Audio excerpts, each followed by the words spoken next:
WHO की responsibility क्या थी।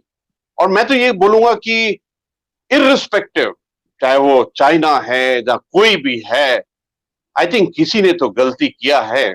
और entire humanity wants to know who has done it, one accountability, responsibility, और एक एज ए ह्यूमैनिटी के प्लेन पर एक वर्ल्ड और एक ग्लोबल रिस्पॉन्सिबिलिटी के ऊपर में ये जरूरी है कि ये रिपीट ना हो। और कितनी दुख की बात है कि इतना बड़ा संकट है पूरे विश्व के ऊपर में, और हमारे पास में वैक्सीन नहीं है। इनफैक्ट पूरी दुनिया को लॉकडाउन में कर दिया है, पूरी पूरी दुनिया को सोशल स्टैंडिंग में खड़ा कर दिया है, डिस्टेंसिंग भी खड़ा कर दिया है।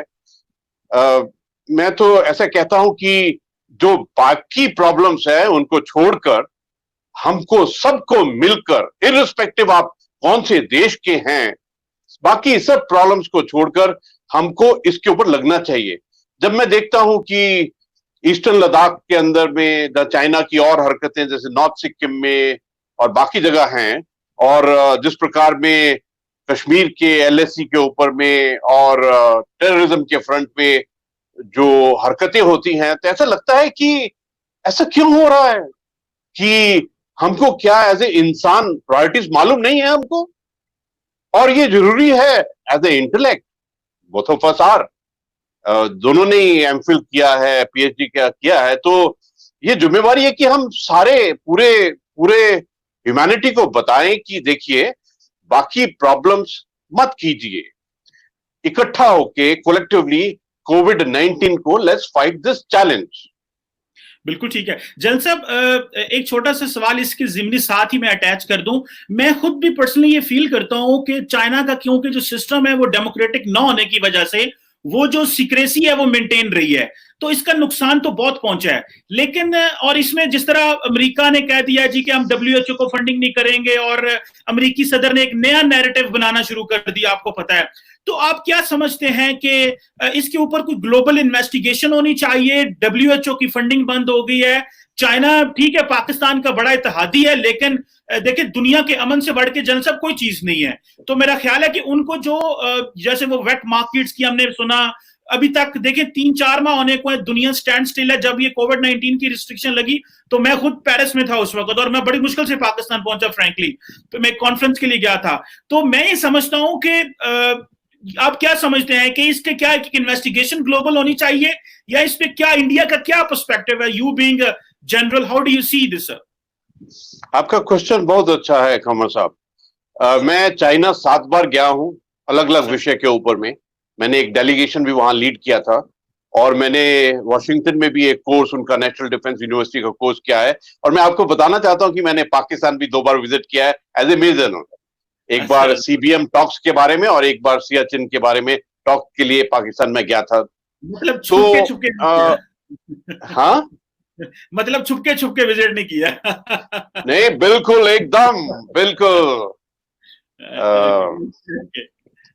और जो आपने सवाल किया है ये बहुत अच्छा है कि क्या इन्वेस्टिगेशन होनी चाहिए। अवश्य इन्वेस्टिगेशन होनी चाहिए। देखिए, जब चाइना के प्रेसिडेंट शी जिनपिंग साहब ने वर्ल्ड हेल्थ असेंबली को वीडियो कॉन्फ्रेंस से एड्रेस किया था, तो 5 पॉइंट थे उनके जो उन्होंने बोले थे, लेकिन उसपे सबसे बड़ा पॉइंट ये था कि उन्होंने कहा कि कॉम्प्रिहेंसिव रिव्यू होना चाहिए और WHO के नीचे में होना चाहिए, और जब कोरोना कोविड कंट्रोल होता है उसके बाद में होना चाहिए। 3 अंश हैं उसमें कि ये कॉम्प्रिहेंसिव रिव्यू और कोरोना कंट्रोल होने के बाद में, और तीसरा WHO। अभी देखिए, WHO खुद ही एक्यूजल में घूम रहा है, चाइना के ऊपर में भी बहुत उंगलियां उठी हैं।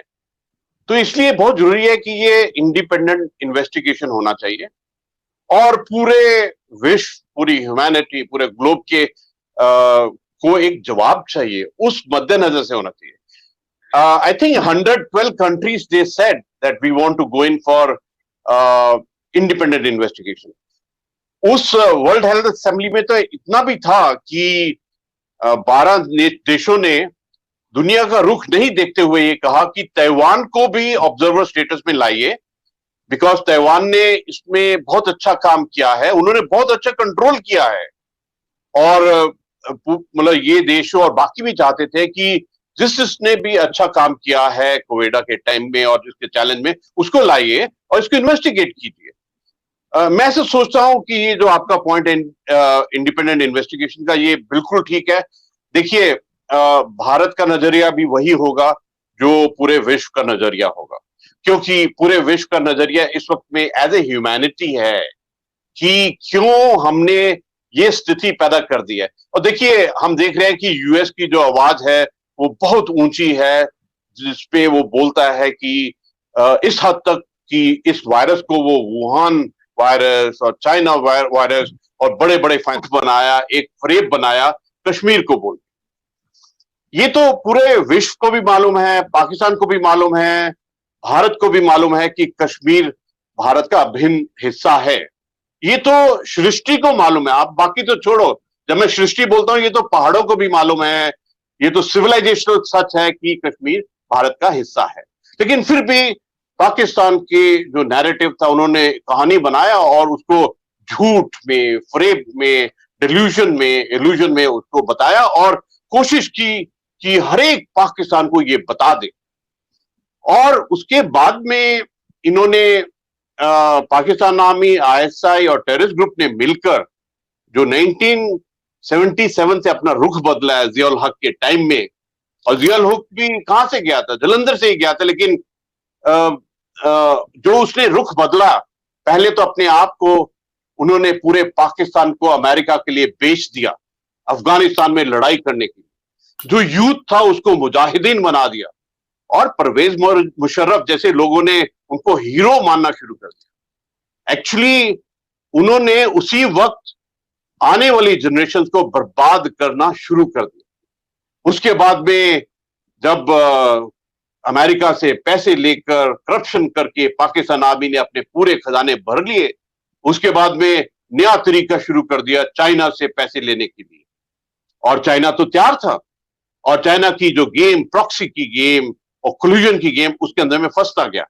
अभी जब ये अगर हम देखें 89 के बाद में जो टेररिज्म का दौर शुरू हुआ, उसमें पाकिस्तान ने अपने घर में, खुद अपने घर में आग लगाई बुरी तरह से और पूरी जनरेशन को एकदम बर्बाद कर दिया। देखिए कमर साहब, मैंने तो ये जिंदगी जी है, मैंने तो न जाने कितने जो टेररिस्ट जो इन्फिल्ट्रेट करते हैं उनको जब पकड़ा गया है तो with in first half an hour उनको इंटेरोगेट किया है। और तरस आया है मेरे को उनको देखकर कि जब मैंने पूछा भी आप क्यों टेररिस्ट बन गए, तो वो रो के बोलते हैं कि सर मैं बहुत गरीब घर का आदमी हूं, हमारे घर में 8-9 बच्चे थे, घर में खाने को नहीं था, हम तो ये जो मुल्ला वगैरह हैं ये आए घर में, टेररिस्ट घर में आए, मेरे को ले गए और उसके बाद में बस झूठ का पाठ पढ़ाना शुरू कर दिया। ऐसे बोलने लग गए कि इन्होंने जो कहानी करते थे, इन्होंने बताया उनको कि कश्मीर के अंदर में मस्जिद नहीं चलती है, धर्म का नहीं कर सकते हैं, बहुत प्रॉब्लम है। कहता मैं जब मोस्टली इन्होंने बोला कि जब मैंने इन्फिल्ट्रेट किया तब पता लगा कि हाँ तो बिल्कुल फ्रीडम है, कोई प्रॉब्लम नहीं है, सब खुश है। तो हमको पता लग गया कि हम किस झूठ के शिकार हुए। और इनको देखिए, एक नॉर्मल इंसान को, गरीब इंसान को लेकर उसको ड्रग में चढ़ा दो, उसको वेपन दे दो, और ये पूरी आपने बर्बाद कर दिया पूरा इस नस्ल को। मैं आपको बताना चाहता हूं, वाशिंगटन में एक जरूरी बात है, वाशिंगटन में जो 2 कर्नल साहब थे, एक कर्नल साहब जिसका बाद में कोर कमांडर पक्का बने होंगे, वो मेरे को बोलते हैं सर आप सुनिए, बहुत बारीक चीज है। मैंने उनको बोला कि देखिए आप गलत रास्ते पर हैं, आपकी बेवकूफियों से, पाकिस्तान की और आईएसआई की बेवकूफियों से आपने ईस्ट पाकिस्तान को खोया है। एक दिन पाकिस्तान की जनता उठेगी और आपको बहुत पिटाई करेगी पाकिस्तान आर्मी को कि क्यों आपने ईस्ट पाकिस्तान को खोया। एक दिन पाकिस्तान की जनता उठेगी और जूते मारेगी पाकिस्तान आर्मी को कि क्यों आपने इतनी जनरेशन को खराब किया। तो वो मेरे को क्या बोलता है, कहता है कि वो मेरे से जूनियर था, तो मेरे को बोलता है sir I had gone to a terrorist camp और वहां पे मुजाहिदीन को मिलकर बहुत मजा आया। उन्होंने अपने सर पर एक कफन टाइप बांधा हुआ था और उनके क्या जज्बे थे और क्या ये था। तो आई टोल्ड हिम कि ये जो जज्बे की बात कर रहे हैं ना और ये जो टेररिस्ट मुजाहिदीन की बात कर रहे हैं, ये सब फ्रैंकस्टीन हैं, ये सब उस पॉइजन के कीड़े हैं, जहां पर जाएंगे उसको बर्बाद कर देंगे। और मैंने उसको खास तौर पर ये बोला था 2001 में कि ये जो कीड़े हैं, ये जो पॉइजन के कीड़े आप इंसान के रूप में टेररिस्ट बना रहे हैं, ये आपके पूरे पाकिस्तान को खोखला कर देंगे। और ये जो आपने नॉन स्टेट आर्मी बनाई हुई है, टेररिस्ट बनाए हुए हैं, ये आपके देश को एकदम जड़ से खराब कर देंगे। कहां 2001 और कहां 2020। आप अभी देख लीजिए कि आज के दिन में जो डिप्लोमेटिक सिचुएशन क्या है, इकोनॉमी सिचुएशन क्या है, हेल्थ का क्या है। पाकिस्तान आर्मी, आईएसआई और टेररिस्ट ग्रुप्स ने इकट्ठा होकर पाकिस्तान के अवाम, पाकिस्तान के देश को एकदम बर्बाद कर दिया। मैं तो खुद पाकिस्तान गया हूं, मैंने देखा है। मैं आपको एक मिनट ठहरिए, अभी आपने दिल के अंदर में आग लगाया है, आत्मा के लेवल के ऊपर पूछा है तो बताने दीजिए। तो मैं जब पाकिस्तान गया तो मैं एक इस्लामाबाद के अंदर में एक दुकान में गया, एक किताब की दुकान थी। तो क्योंकि पढ़ा लिखा हूं तो इसलिए मैंने सोचा किताब खरीदता हूं। तो मैंने बोला उनको, जो किताब शॉपकीपर थे, तो मैंने बोला ये वाली किताब दिखाया, please show me this book. तो एक मेरे पीछे आदमी खड़ा था, पाकिस्तानी, वो बोलता है साहब एक किताब ना खरीदो, एक किताब आईएसए ने लिखाई हैगी। I said fine. This shopkeeper was very good. He said sir किताबों वगैरह छोड़ो, यू हैव पकौड़े and chai with us. You know what I want to tell you is your people are different. अवाम अलग है और जो पाकिस्तान आर्मी, आईएसआई और टेररिस्ट ग्रुप और जो आपके करप्ट पॉलिटिशियन है, वो बिल्कुल आपके देश को खोखला कर दिया। मेरे को तरस आता है पाकिस्तान के अवाम के ऊपर में। ये जो एक मिनट, ये जो ट्रायंगल है ना, Pakistan army, ISI, terrorist group, और ये ट्रायंगल है ना जो पाकिस्तान आर्मी, मुल्ला और फ्यूडलिस्टिक जो करप्ट पॉलिटिशियन का है, इन्होंने पाकिस्तान को बिल्कुल खोखला कर दिया है। पूरा जिंदगी कश्मीर के ड्रग में रखा है। पाकिस्तान के पास एक मौका था 5 अगस्त 2019 को, जब भारत ने आर्टिकल 370 एब्रोगेट किया, तो एक मौका था, चलो हम फेल हो गए हैं, कश्मीर का कार्ड नहीं चला है, हमारा जितना गेम प्लान था, जितनी कहानी थी, नैरेटिव है, एकदम जड़ से निकल गया है, तो संभल जाना चाहिए था। मेरे आपके थ्रू इंटेलेक्चुअलिज्म से मेरी आपसे 3 गुजारिश है कि आप मेरे 3 जो संदेश हैं हर एक पाकिस्तानी को आप दीजिए। पहला है कि पाकिस्तान आर्मी, आईएसआई और पूरे देश को मिलकर एक स्ट्रेटेजिकल रिवर्सल करना पड़ेगा। जो हेट इंडिया, जो कश्मीर की कहानी थी, उसको जड़ से निकालना पड़ेगा। दूसरा है कि आपको अपने ही नेशन, अपने ही अवाम के ऊपर में फोकस करना पड़ेगा। देखिए कितना तरस आता है कि पाकिस्तान का जो नेशनल फोकस है वो देश के बाहर कश्मीर में है। ऐसा हो सकता है कि कोई देश जिसका जो फोकस है, जीने का फोकस, सोचने का फोकस, प्रायोरिटी का फोकस, वो अपने देश के बाहर हो? क्या बात करते हैं? आपका फोकस अफगानिस्तान में हो सकता है क्या? आपका फोकस क्या चाइना के अंदर में हो सकता है? और तीसरी बात यह है कि ये जो स्टोरी, नैरेटिव, झूठ, फ्रेम, इल्यूजन, डिल्यूजन जो कश्मीर का था ना, बंद कीजिए और अपने देश की आवाम की सेवा कीजिए। आपके जो गरीब तबका है, आपकी जो माइनॉरिटीज है। और मैं आपको लास्ट में एक चीज बताना चाहता हूं, आपने जिक्र किया था मोदी साहब का। देखिए ये जो मोदी साहब के आने के बाद में, आपको भी मालूम है कि मोदी साहब के आने के बाद में जो भारत का ट्रेंड है ना, वो बहुत बढ़ गया है, वो बहुत बदल गया है, एक ट्रांसफॉर्म सा हो गया है। एक आदत सी लग गई है जिसमें डिसीजन, रेजोल्यूट, रिजॉल्व और नेशनल विल। एक किसी भी देश में जब एक डिसीजन लेने की एक बात आ जाती है ना, एक रेजोल्यूशन लेने की बात आ जाती है और एक नेशनल विल, और उसके पीछे में पूरा देश उनके साथ में मिल गया है। अभी तो पाकिस्तान आर्मी, आईएसआई और ये टेररिस्ट ग्रुप का खेल है ना, ये खत्म करके अपने देश को देखिए। ये मेरा आत्मा से आवाज थी। आपने अपनी आत्मा की आवाज बड़ी लंबी कर दी और मेरे यहाँ पे पूरा सफा तैयार पड़ा हुआ है जो मैंने सारे पॉइंट्स लिखे हुए हैं आपके लिए। देखिए देखिए जल साहब, आपने इतनी बड़ी चार्जशीट जो है वो खड़ी की है पाकिस्तान आर्मी के ऊपर और आईएसआई के ऊपर। देखिए एक चीज मैं थोड़ा सा रिबटल देना चाहूंगा और फिर नया सवाल करूंगा। आप उतनी देर पानी पिए थे। जल साहब देखिए ये जो चीज है ना, इंडिया एक कोशिश करता है कि पाकिस्तान आर्मी और आईएसआई को अवाम से जुदा करने की कोशिश करता है और हमेशा ये कोशिश करता है कि शायद इनको हम अलहदा कर देंगे तो पता नहीं शायद पाकिस्तान जो है वो यूनिटी नहीं रहेगी। ये हमेशा से, क्योंकि पाकिस्तान के अंदर जो इंडियंस हैं वो पाकिस्तान की गवर्नमेंट को, स्टेट को टारगेट नहीं, वो आर्मी को टारगेट करते हैं, क्योंकि उन्हें पता है आर्मी पाकिस्तान की स्ट्रेंथ है, जो पाकिस्तान की जान है, जिससे पाकिस्तान बसता है, जिसने आज तक इस मुल्क को बचाया। वरना हमारी हालत इराक और शाम से ना कम होती, जिस तरह अफगानिस्तान में जिहाद हो रहा था और अमेरिका और सारी नेटो आके बैठी थी। ये पाकिस्तान फौज ने जंग जीती है दहशतगर्दी के मुकाबले में और आज पाकिस्तान का इंच इंच साफ है। एक बात। दूसरी बात, आपने बात की जी कश्मीर और टेररिज्म और इस तरह की चीजों में जी आप इन्वॉल्व हैं।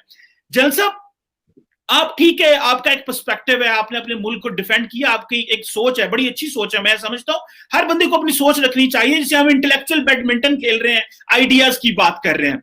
जनरल साहब, मुझे यह बताएं कि अगर किसी जगह पे आपने फिजिकल कब्जा कर लिया हो और वो जगह यूएन सिक्योरिटी काउंसिल रेजोल्यूशंस और अक़वाम मुत्तहिदा और ग्लोबल सोसाइटी डिस्प्यूटेड समझती हो और आपने अपनी फौज का एक बड़ा चंक उस खित्ते में अमन लाने के लिए रख दिया हो और लोग 72 साल से आपके खिलाफ नारे भी लगाते हैं, पाकिस्तान का झंडा भी उठाते हैं और पाकिस्तान के हक में बात भी करते हैं और एंटी इंडिया बात भी करते हैं और समझते हैं कि इंडियन हुकूमत ने कब्जा किया हुआ भारत के ऊपर, इसके ऑक्युपाइड कश्मीर की। और ये सिर्फ कश्मीरी नहीं समझते, पूरी दुनिया की बात कर रहा हूं। आप क्या समझते हैं, जिन लोगों के मुंह पे पैलेट गन्स मारी जाए, जिनकी खवातीन को विडो बना दिया जाए, हाफ विडो बना दिया जाए, वो लोग क्या करेंगे? वो गन ना उठाएं तो क्या आपके लिए फूल लेके आए? वो क्या समझते हैं कि ये एक पर्सपेक्टिव है। जल साहब, आप देखिए, आपने ऐसे चिनार कोर जो 15 कोर है वहां पे सर्व किया हुआ है, आपने जैसे कहते हैं ना ऊपर से देखा हुआ है कि नीचे क्या हो रहा था पूरे खित्ते में, आपकी एक बर्ड्स आई व्यू है पूरे रीजन का और पाकिस्तान के दोनों कश्मीर का। तो जल साहब, आप अगर इसी तरह जो फ्रीडम स्ट्रगल है, इसे हम कहते हैं ये अनफिनिश्ड बिजनेस थे। देखिए सवाल ये होता है कि जी ये क्यों करके लोगों ने वेपन उठाया? देखिए वर्ल्ड वॉर 2 के बाद जब ग्लोबल सिस्टम खड़ा हुआ, यूनाइटेड नेशंस आया, तो जितनी भी डिस्प्यूटेड टेरिटरी थी वहां पे लोगों ने रेजिलियंस शो की। जब रेजिलियंस शो की, उनको उनका हक ना मिला और पॉलिटिकल, डिप्लोमेटिक, इंस्टीट्यूशनल जो फ्रेमवर्क थे उन्होंने इग्नोर कर दिया और जो इसराइल हो या इंडिया हो, उन्होंने ताकत के बलबूते पे अपना कब्जा जमाने की कोशिश की हो, तो वो लोग वहां पे क्या करें? फिर इसके अलावा क्या आ जाता है? आपके पास कोई ऑप्शन रहती है? और दूसरी बात, आपने ये बात की, लंबी आपने बातें की जी आईएसआई ने और आर्मी ने, जनाब जो real ISI army real issue नहीं है जेल साहब। हमारा अगर कोई रियल इशू है तो वो इकोनॉमी है और आईएसआई और आर्मी तो हमारे साथ खड़ी है मुल्क के। जैसे मुझे बताया है कि जिस तरह इंडिया अफगानिस्तान के जरिए दहशतगर्दी स्पॉन्सर करता रहा, और कुलभूषण यादव कौन था जेल साहब? Kulbhushan Yadav Indian deep state का नेटवर्क है। अगले दिन जो क्या नाम है उनका, जो मेजर गौरव आर्य साहब हैं, आपके मुल्क के बड़े जाने माने जो है वो डिफेंस एनालिस्ट है, वो कह रहे थे मैं आज भी बलोचिस्तान के लोगों को सर राब्ते में हूं। तो हम ये समझते हैं कि जो इंडिया का जो इंफ्रास्ट्रक्चर उन्होंने बलोचिस्तान में ले डाउन करने की कोशिश की, वो एग्जिस्ट करता है किसी हद तक, लेकिन पाकिस्तान फौज ने उसकी कमर तोड़ दी है। सो आप अगर ये समझें कि आप कुलभूषण यादव भी भेजें, आप पाकिस्तान में बच्चे भी मरवाएं अफगानिस्तान के जरिए, और जो अफगानिस्तान में जो दहशतगर्द जमातें पाकिस्तान के खिलाफ ऑपरेट कर रही हैं, जो भारत के वहां पे नेटवर्क बैठे हैं, वो सपोर्ट भी करें, तो हम कुलभूषण यादव को भी ना पकड़ें। हम उसको अभी तक छोड़ा हुआ है, उसको अभी हम नहीं चाहते कि वो कत्ल हो या मारा जाए। हमने अभिनंदन को वापस भेज दिया। आप क्या समझते हैं कि इंटरनेशनल लॉ की कोई वैल्यू नहीं है?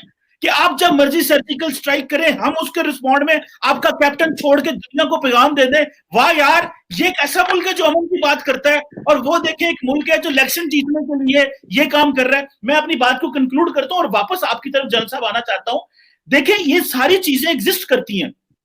पाकिस्तान और इंडिया के दरमियान मामलात खराब है, अनफिनिश्ड बिजनेस रहा, आपने फ्रीडम स्ट्रगल को टेररिस्ट कहना शुरू कर दिया। भाई, one man freedom fighter is another man terrorist, ये देखें डेफिनेशन ही कोई नहीं।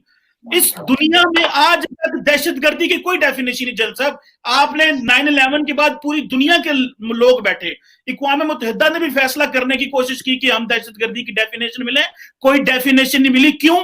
जब तक डिस्प्यूटेड टेरिटरीज जहां पे ऑक्युपाइड फोर्सेस बैठी हुई हैं वो उठेंगी नहीं और पीसफुल रेजोल्यूशन नहीं होगा। जनरल साहब, मामला ठीक नहीं होंगे। रॉ ने हमारे नाक में दम किया हुआ है। हमने तो शुक्र है नेटवर्क तोड़ा रॉ का। हम अफगानिस्तान के साथ 2400 किलोमीटर बॉर्डर पे फेंस लगा रहे हैं सिर्फ इंडिया की वजह से, अफगानिस्तान की वजह से नहीं। अफगानिस्तान की तो हिम्मत ही नहीं है, वो तो इतने जोगे ही नहीं है, क्योंकि वहां से इन्फिल्ट्रेशन कराते हैं। मैं बात को यहां पे कंक्लूड करता हूं और मैं ये कहना चाहता हूं आपको कि being a soldier, blame game बहुत हो गई। हमने ब्लेम गेम का टिका के ब्लेम गेम की। आप क्या समझते हैं?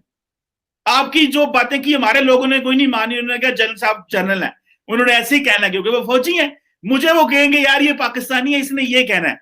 आए अब बात करें वो जो आप आत्मा की बात कर रहे थे ना, आत्मा से बात मैं कर रहा हूं। वे फॉरवर्ड क्या है? हम आपसे मुज़ाकरात करना चाहते हैं। मैं एक छोटी सी बात कर लूं फिर मैं छोड़ देता हूं। 2014 में 4 में मुशर्रफ ने कोशिश की, 2007 तक कंपोजिट डायलॉग रहा। पीपल्स पार्टी की गवर्नमेंट आई जल साहब, पीपल्स पार्टी की गवर्नमेंट ने जरदारी गया, यूसुफ रजा गिलानी वजीर आजम तौर पर, राजा परवेज अशरफ गया, बिलावल भुट्टो गया। उस दौरान मनमोहन सिंह नहीं आए, आगे चले, नवाज शरीफ साहब गए और वो आए, मोदी साहब आए, कोई मामलात नहीं चले। इमरान खान साहब 1 साल इंतजार करते रहे कि मोदी साहब के इलेक्शन का, कि यार इलेक्शन हो जाए, इस वक्त इनकी पार्टी की हुकूमत इतनी नहीं है, टाइट नहीं है, तो वेट करते हैं। हमने आपका वेट करते रहा कि आगे जाएंगे, आपने मामलात और 20 साल पीछे ले गए। जनरल गुरमीत सिंह क्या समझता है कि what is the way forward? आपने सवाल बहुत पॉइंटेड किया है और आपके पॉइंटेडनेस के अंदर में 2 वर्ड बहुत इंपॉर्टेंट है। आपने अपना नजरिया तो रखा ही रखा है, आपका जो सोच विचार है पूरे रिलेशनशिप के ऊपर में और पूरा जो एनवायरनमेंट है उसके बारे में दिया, लेकिन 2 वर्ड जो आपने बोला है, एक है वे हेड और दूसरा है डिस्प्यूटेड एरियाज। मैं आपको बहुत क्लियर कर देना चाहता हूं शुरू में कि कश्मीर के बारे में कोई डिस्प्यूट नहीं है। कश्मीर पूरा का पूरा इंडिया का है, इंटरनल मैटर है, इंटरनल इशू है, अभिन्न पोर्शन है और इसको दुनिया की कोई ताकत हमारे से ले नहीं सकती है। और ये जो आवाज गूंजी थी पार्लियामेंट से 5 अगस्त 2019 और 6 अगस्त 2019, उसमें एक बात बिल्कुल क्लियर हो जानी चाहिए कि पीओके, गिलगिट, बाल्टिस्तान वापस लिया जाएगा, इसमें कोई शक नहीं होना चाहिए। दूसरा, अक्षय चिन्ह भी वापस लिया जाएगा, कोई शक नहीं होना चाहिए। और इनफैक्ट मैं आपको एक चीज बहुत बारीकी से बताना चाहता हूं कि भारत का जो कश्मीर है, भारत की 2 यूनियन टेरिटरी जो बनी है, पहली लद्दाख और दूसरी जम्मू कश्मीर, अगर आप इनका मैप जरा बारीकी से देखेंगे तो पाकिस्तान का चाइना के साथ में कोई बॉर्डर नहीं है। जो ट्राई जंक्शन है वो ट्राई जंक्शन है अफगानिस्तान, चाइना और इंडिया, और पॉइंट है पमीर नॉट। तो ये जो चाइना ने एक चाल चली, चाइना पाकिस्तान इकोनॉमिक कॉरिडोर की, एक बेल्ट रोड इनिशिएटिव की जो बात की और उसको पीओके से लाने की कोशिश की, ये सबसे बड़ी भूल है चाइना और पाकिस्तान की।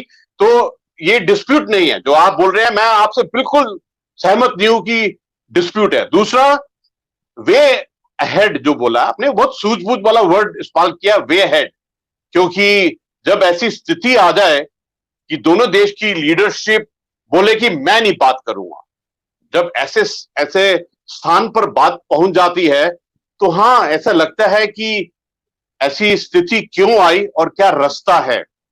देखिए, रास्ता बिल्कुल क्लियर है। जिस दिन पाकिस्तान की गवर्नमेंट पाकिस्तान की आर्मी, पाकिस्तान की अवाम एकजुट होके बोलेगी कि कश्मीर का जो पूरा हमारी कहानी थी, स्टोरी, नैरेटिव था, हमने इसको बिल्कुल ड्रॉप कर दिया है। और जो हेट इंडिया का कैंपेन चल रहा था इंडिपेंडेंस से लेकर, उसको हमने पूरा खत्म कर दिया है। जिस दिन ये एक कॉम्प्रिहेंसिव तरीके से, एक वेरिएबल तरीके से बताया जाएगा, उस दिन वे अहेड एकदम शुरू हो जाएगा। पहली बात। दूसरी बात यह है कि आपने बातों बातों में ऐसा बोला कि मैंने पाकिस्तान आर्मी के अगेंस्ट कुछ पॉइंट्स बोले हैं। मैंने as a soldier to soldier मेरे को कोई प्रॉब्लम नहीं है।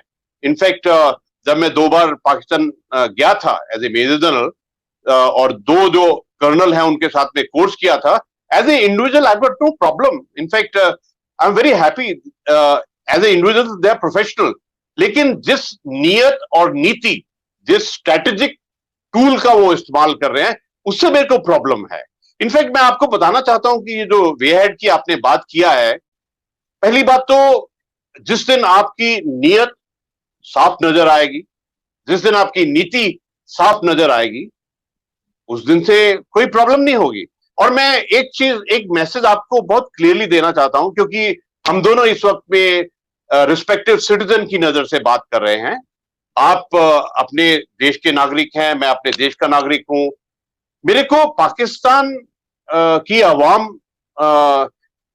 In fact to be very honest, मैं आपको 1-2 इंसिडेंट बताना चाहता हूं, ये जाहिर करने के लिए कि मेरे को पाकिस्तान एक एज इंडिविजुअल्स की बात करना चाहता हूं।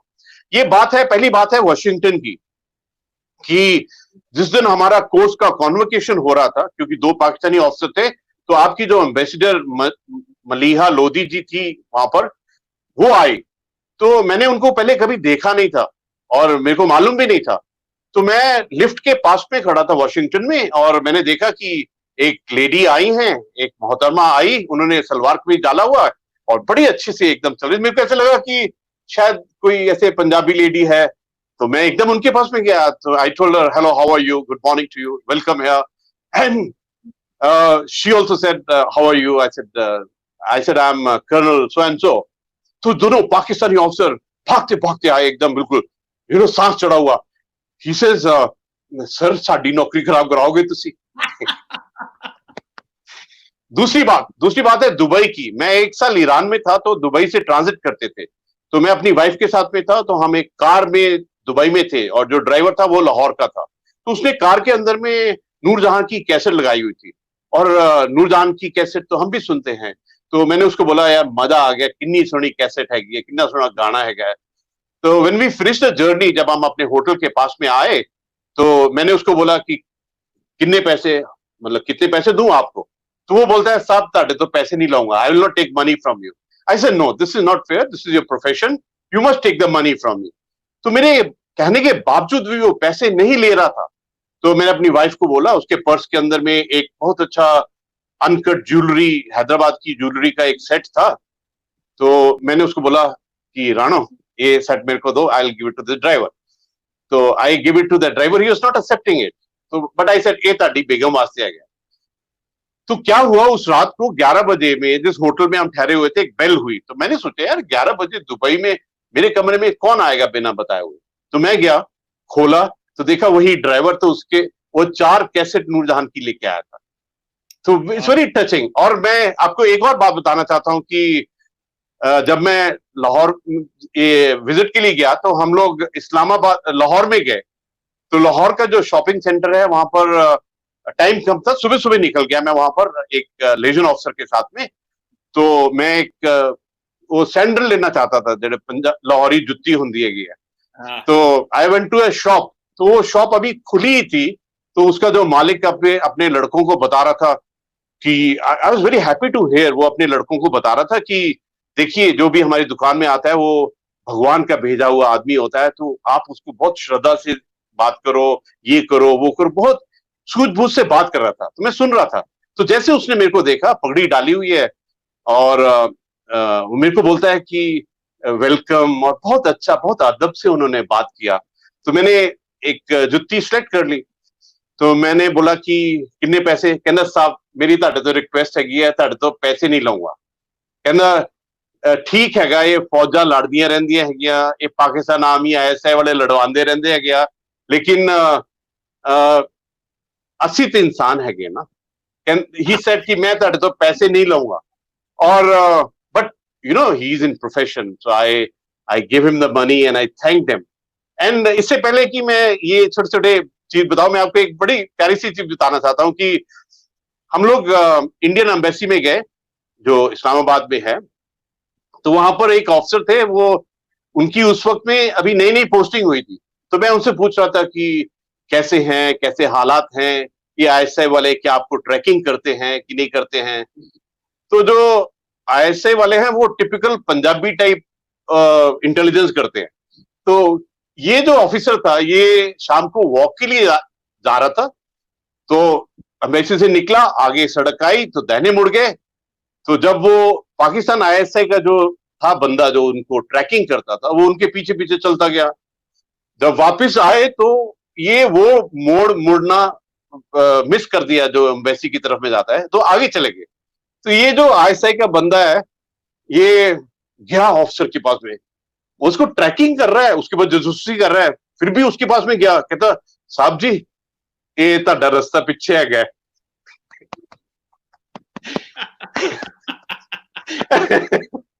जो जासूसी कर रहा है वही जाके उसको बता रहा है कि ये ਤੁਹਾਡਾ रास्ता पीछे है गया, मतलब जासूस ही आके बता रहा है ऐसे करके, यू नो। देखिए ये जितने तरीके से वॉरियर बन रहे हैं, अभी देखिए हमारे देश में सबसे ज्यादा जो अभी हम इज्जत दे रहे हैं वो दे रहे हैं हेल्थ वॉरियर्स को। ये भी हेल्थ वॉरफेयर के वॉरियर हैं। फिर जो सप्लाई चेन वाले हैं, जो कोरियर हैं, जो सामान लेके इधर उधर आते हैं, जो जिन्होंने अपनी दुकानें खोली हुई हैं, वो भी एक कोरियर है, वो भी एक वॉरियर है। तो मेरी नजर से ऐसा है कि इस धरती का, मेरे देश में तो मेरा सोच विचार इस प्रकार है कि हर एक भारतीय एक देश के प्रति, एक सोसाइटी के प्रति और दूसरे सिटीजन्स के लिए एक सोल्जर है, एक वॉरियर है। और चाहे संकट कहीं से भी आए, चाहे वो चैलेंज और थ्रेट कहीं से भी आए, उसको तैयार रहना चाहिए। देखिए मैं आपको बताता हूं कि जिस प्रकार काउंटर टेररिज्म का हमारा रहा है, और हमने सदा ही और बिल्कुल ठीक तरीके से पाकिस्तान को ब्लेम किया, क्योंकि हमारी नजर में ऐसा है, as a intellectual we can talk about it, कि हमारी नजर से जो टेररिज्म का फाउंटेन हेड है, जो टेररिज्म का सेंटर ऑफ ग्रेविटी है, वो पाकिस्तान आर्मी, ISI और टेररिस्ट ग्रुप हैं। पूरा जो ग्लोबल टेररिज्म, उसमें भी यही पाकिस्तान आर्मी का हिस्सा है।